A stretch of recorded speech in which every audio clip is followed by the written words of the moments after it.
What's up, YouTube? It's your boy Midwest Tour Review here back again. I'm going to give you guys an update on the truck. I'm going to give you guys an update on some tools that I got and tell you guys what I think about them in terms of just what they are.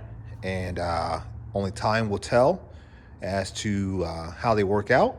But based upon what I can tell, they look like they're pretty good. I don't know. But anyway, so on the 58, we've been doing a lot of work on it.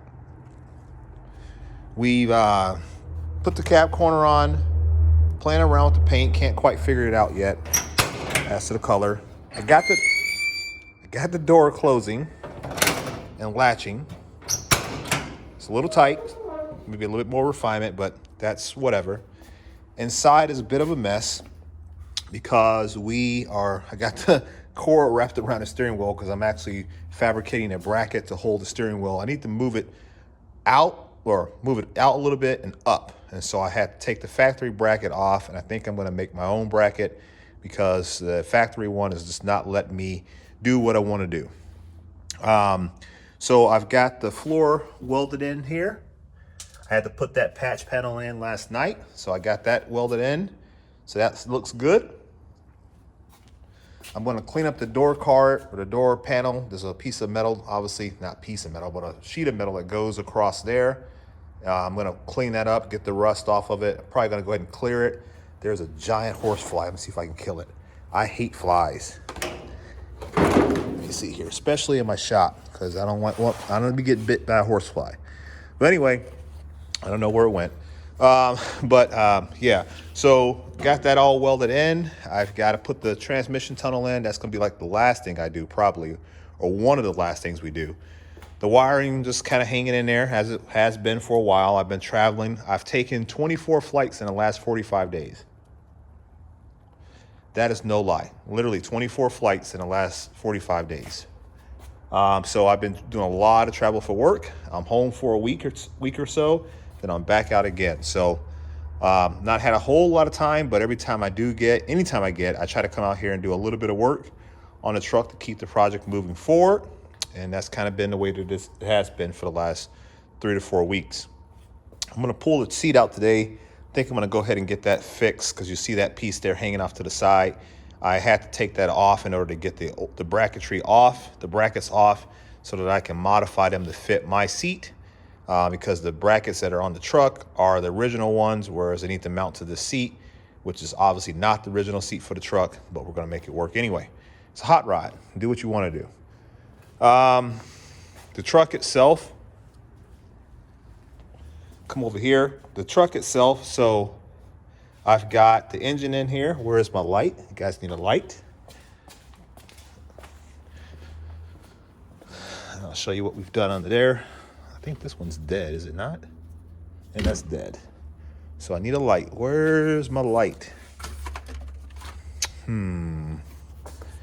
All these lights, and I can never find one when I need it. Oh, there's one right there. Okay. So I'll show you guys what I did on the engine. So looks like a mess, but it's not really. Been playing around for some reason. Whenever I hook up the mass airflow sensor, I put the snorkel on there, or whatever you want to call it, the pipe, I don't know, intake pipe or hose or tube, whatever you want to call it. But anyway, when I put the mass airflow sensor on there, it kills the engine for some reason. I'm not quite sure. I have not had the computer flash, but I'm thinking I might have to do that. You guys tell me what you think about that. I literally don't know at this moment in time. Got to figure that out.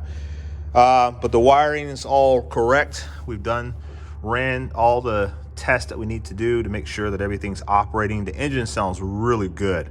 I gotta admit, it does sound really, really good. So I'm probably gonna go ahead and try to work on the ignition tonight as well, because I've been basically jumping the solenoid to get it started. I need to go ahead and run that officially and get that routed inside with the ignition switch. So I'm probably going to mess around with that tonight as well, so I can at least turn the key and start the truck as opposed to using a screwdriver to start it.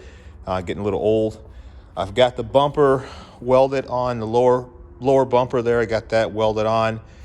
Just just enough, or I should say I have it tacked on, not welded officially. It's tacked on there. That's just to kind of get it off the floor and also give me a chance to kind of see what type of bracing I'm going to need. I've got some bracing on the side of the barn that I'm probably going to incorporate into that bumper, and that should allow me to get it fixed in there. As far as the radiator goes, I've got a radiator picked out. So as soon as that gets here, we will be able to hook all that up and be done with that. That's something in the back of my mind that I want to get finished so I can get that done. And then we'll go ahead and start cleaning up the engine bay a little bit more and, kind of be done with that project. So all the plumbing still needs to be done. All the heater hoses and the transmission cooler lines and the brake lines need to be all routed to where they're going to go. I kind of left everything sitting here. These are the front. I need to tee them together, run them to each cylinder, and be done with it, call it a day. Same thing with the back. Now, I do have a brake booster that I pulled out of a S10. I think it was an S10 or a Jimmy. But this is going to fit perfectly. It's an 8-inch diameter. I think 8 or 9-inch diameter, so it's going to be perfect in terms of size or footprint. It's got the proportioning valve, the booster, and the reservoir. Everything's there. I'm going to go tomorrow. I'm going to pick up the bracket, and then that will allow me to go ahead and completely do the brakes and be done with that. So the brakes will be done this weekend. I'm so happy about that. I'm glad I was able to find what I needed off of a donor vehicle at the local salvage yard. So that's all done. All right. So the interior, like I said, we got more work to do. But for the most part, we've got it where we need it to be in terms of getting everything tested out. I also have the gas pedal here, a throttle, or whatever you want to call it, accelerator pedal, kind of sitting there. I don't necessarily know that's going to be the final position. It is up a little high, so we're going to probably have to adjust it down a little bit. That's fine. That's not an issue. Just a matter of adjusting the cable, and then we'll have that where we want it to be. But so that takes care of the truck. Now, in terms of the tools, which I know a lot of you are here for as opposed to the truck, I try to give each audience what they want so that they can get their fill. Now, I've been constantly adding to my collection. I shouldn't say constantly, but I've been updating things or getting new tools in as the time goes on, and trying stuff out, new tools out, etc. So something I got here recently, if I can find where I did with it, was a set of wrenches from Capri. Where did I put them? Right here. So this is their set. If you guys are interested in a part number, I'll get that for you. I think the box is inside of the house. I didn't bring it out. I was going to and completely forgot about it. But this is their metric wrench set. It goes from 6 millimeters all the way up to 24, and it does not skip a single size in this set. So even those obscure sizes, that you don't necessarily need to use, it has it. So that's very cool. I'm not that I need a set. Well, I had the wrenches. That's, I guess, what I'm trying to say. I already have those sizes in this set here. This is a Mac tool set. Goes from 6 millimeter all the way up to 32. So even bigger yet than that size there. And that size, these are the Precision Torque, and they don't skip any sizes either. This is a really nice set of wrenches. But I was talking to my guys over at Capri Tools, and I'm like, I played around with all of your socket sets. I like what you guys done with the socket sets, and let me try out some wrenches. So they sent me this set of wrenches, and we got these now to kind of play with. Chrome vanadium steel, tool steel, 15 degree on the open end, 15 degree on the box end. Chrome, their Max Chrome finish, I think is what it's called. They don't have a anti-slip feature on the open end, which is whatever. Didn't necessarily need to have that. I already have enough of those style of wrenches. But in terms of construction, overall construction, they're a nice heavy-duty wrench.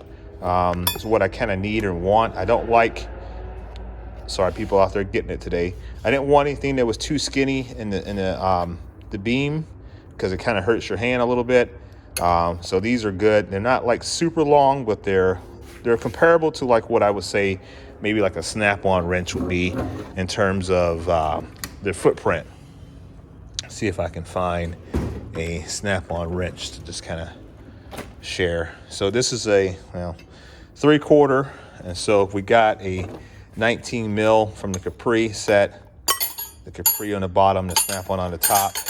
Snap-on is a little bit longer, which, you know, in some cases you want a little bit longer wrench, other times you don't. We look at the beam thickness, the Snap-on thinner, whereas the Capri is thicker. Now, granted, that could be a product of having a little bit better metal. You don't need to have it quite as thin. So in order to beef up the wrench, you just make it a little bit thicker. I don't know, but that's just my assumption. The Snap-on is the Flink Dry Plus kind, whereas, like I said before, the Capri is not. But that doesn't really mean a whole lot in most cases. So, but yeah, otherwise, a really nice wrench, nice set altogether. So it's going to be cool to get these out, try them out, and see how well they work out. But I like the fact they came in a nice set, a complete set, that is. It came with a foam tray that is not, you know, sometimes you get the wrench sets and it's got a bunch of extra material that, you know, these trays are already takes up room. And then when you have extra material, it just kind of eats up even more room in your box. So, but this set, they did their best with trying to maximize the space and not just make it, you know, overtly large. And so, but yeah, that's a nice complete set. So we're going to be trying those guys out, kind of seeing how they work out for our application. But I don't see anything that's alarming about them. I've got other Capri wrenches.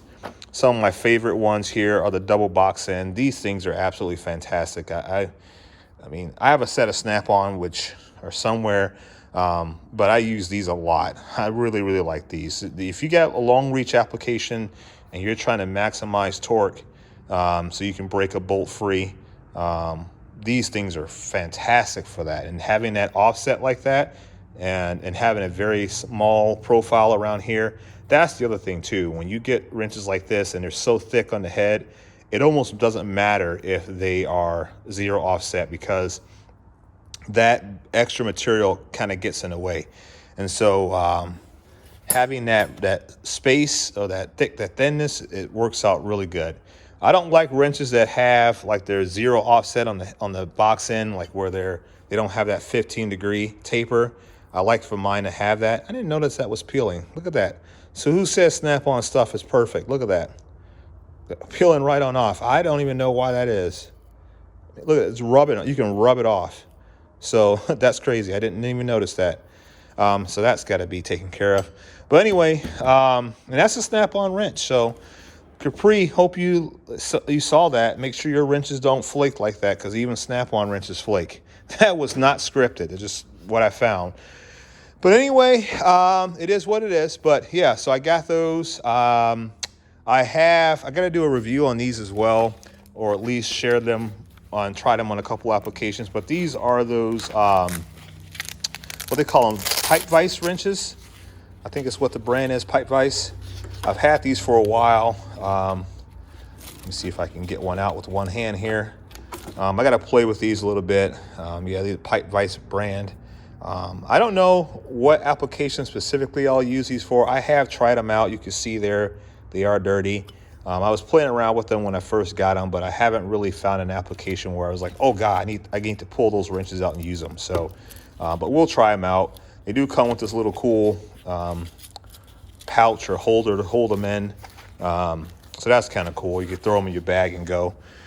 But yeah, other than that, guys, I mean, that's pretty much it in terms of tools. Like I said, I add what I need when I need it. And other than that, you know, I haven't been buying a whole lot. In terms of the, what is it? Blue Power stuff, Cornwell stuff. I've got these a while ago. I haven't had a chance to use them. I know I talked about them in an earlier video. I got to get these tried out. These are the locking flex head extensions.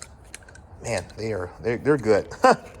They're in there tight. I was trying to get one freed up so you guys can see it, but my boy Steve got these for me off his dealer. There you go. So yeah, you can, I think it's like 20 degrees, 30 degrees of rotation or whatever, but they also lock So that's pretty neat. But so I got a lot of cool tools, guys, that I haven't had a chance to really use. You know, I get to it when I can. I've been trying to put stuff back in the box as I take it all out, and try to keep things in. But I got, you know, I got a lot of tools, and sometimes it's just easier to grab what you can grab and not have to overthink about it. So, but I'm trying to use more stuff, get more time on some of these tools so I can give you guys some feedback on it. But yeah, other than that, I mean, I've just been picking up like little wrenches like this here and there. You know, like these Snap-on half moon wrenches. Just as I see stuff that I think I would like to have or use, you know, I grab it and throw it in the box. And so we get around to using it. But other than that, that's pretty much it. Like I said, if you guys want me to do another tour, I haven't done one in a while. I will do a tour. I'll probably make it a 2-part series where we'll do box A and then box B. Kind of let you guys see the full setup. I'm pretty proud of the setup overall. I think that for being primarily used tools, meaning that I didn't go out and buy a lot of this stuff brand new, this is a pretty badass setup if you ask me. For being a DIYer, I mean, there's pretty much nothing I need. There may be some things that I want, but nothing I need. The box itself, this Husky 80-inch or 60 plus 20 box, I guess is what I call it, because this is 60 inches, and then the sight locker is another 20. This box has been holding up. I have seen some issues with the box, and primarily that's my own fault because the way that I have it loaded up. I have this box overloaded in every essence of the word. There's nobody on YouTube that I've seen that has this many sockets in this particular box in this drawer. There's no one else out there. I know a lot of people have this box now, but in terms of the amount of tools that I have in here, there's no comparison, you know, as to with my setup. So, but yeah, this box is doing okay. The jar is heavy. It catches. You can see there it stopped itself, and then it rubs right here. So that's just, but that, like I said, that's because it's overloaded. All the other drawers do just fine. There's no issues with any of the other drawers. The soft close still works. But it's just that main drawer that's overloaded. But everything else is functioning as it should. This box here, not so much. It's another Husky box. It had already been damaged in transit. That's how I got the box for cheap. So I won't count that against it because it already had been through a war. But the drawers that work well, they still work well. The drawers that don't, they don't. You know what I mean? Like one of them being this drawer here, which is my main socket drawer on this particular box. She's you can tell there she's wearing thin, boys. I mean, the seal and stuff is coming out of it. So she's there. I'm not gonna get another box. I have no desire to get a Snap-on box. Because a Snap-on box, there's no Snap-on single box that can handle the amount of tools that I have. I'm pretty confident at that there's no way in hell you could take everything that I have here and put it in a Snap-on box. I just have way too much. If you think about just the sockets alone, and this is just what's in here. I mean, there's still stuff that's laying around the shop, but if we look at just what we have, come on, jar, come out. Just a socket jar here and the socket jar here. There's no possible way. And this is not even all the sockets. So everything in here is pretty much a socket. And I think it is here. Everything in there, this jar is some type of a socket or another. So that's all that stuff there. The little stuff there. All those are socket sets. These are all socket sets. Yeah, I think that's pretty much it. Yeah, so all that stuff, there's no way that it could all fit in one Snap-on box. So we need to have 2 boxes. So, but yeah, I'm just enjoying life, man. Working and working on my truck. Like I said, trying to get the 58 done so we can get it out on the road. All my buddies, especially Herb and Dave and Ed over at Amateur Hour Restorations, they've got their rides running for the most part. I know Ed's got a couple vehicles he's working on. Herb's still working on his Apache, but I think he's pretty much got the Apache wrapped up. The 57 Bel Air, he's still kind of tinkering around with that here and there, but he's driving it, so that car's pretty much done. He's just doing a little bit of extra things here and there. I know Dave's still working on his Chevelle. I don't know what the status is, but I know he also hurt his back, so he's been down and out a little bit. But most of the guys have got their vehicles up and running. I'm just trying to get mine caught up so I can get this old girl on the road. But I guess the biggest thing was making sure that the engine ran, because we didn't know for certainty. We knew what the guy that we bought it off of told us, and he said that it hadn't ran in 26, 27 years, and it now runs very, very well. So it even idled down like it's supposed to, whereas before it was idling at like 1.5, 2,000 RPM. So we've got that figured out as well. So yeah, we're getting it, guys. We're getting it done. So just it's time and effort and energy, but we're getting it wrapped up. So just hang with me, and we'll make it through. So all right, guys, that's all I got for tonight. Just wanted to do a quick video, give you an update on what we're doing. Like I said, I'm going to play around in the shop a little bit. Maybe may do another video. I don't know yet. I got to figure out what exactly I want to do. And then depending on what that project is tonight, then I'll determine if I'm going to make a video on it. But all right, guys, that's all I got for you on this video, and I'll catch you in the next one. Peace.